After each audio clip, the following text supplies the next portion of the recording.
Hey everyone, welcome back to our channel. So, today we are going to start a new series on pivot table for Excel.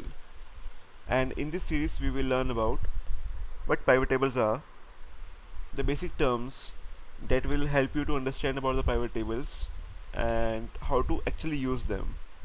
So, these are the things we will cover in this series, and the practice sheets, please you can download it from the description box, and whenever you see any video, any episode from this series, please download our um, practice sheet and please practice it by yourself. Alright, and in this particular episode we will see what pivot tables are. So these are the functions that help us to summarize the large data with minimum steps and without any formula. That's a major advantage of pivot table, that it do not require any formula whenever we are using a pivot table. Alright, for example, here we have a database, it's date, buyer, type of expense and amount of expense that a person has done.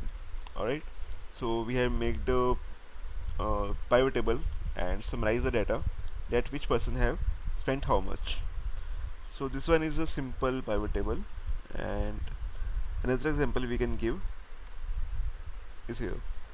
Like, these are the persons that have done the spend, and these are the type of spends that they have made during a period, and the totals are here, like column wise and also row wise. So this is just an complex pivot table, not that much obviously, but just a little bit more than the another one, and it is super easy to make these pivot tables. Once you will see your videos, then you will really say it is so easy. So let's see. Another thing is pivot chart here. So you can see the chart, it's look as a normal chart, right? Normal bar chart. So what's the difference between a pivot chart and normal chart? So the difference is that a pivot chart is always made on basis of an pivot table.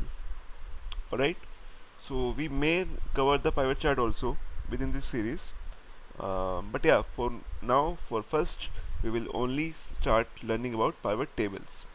And yeah, this is it about pivot chart, I mean pivot tables.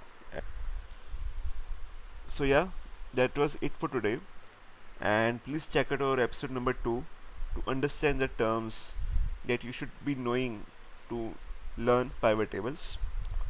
Alright, so thank you, see ya, bye.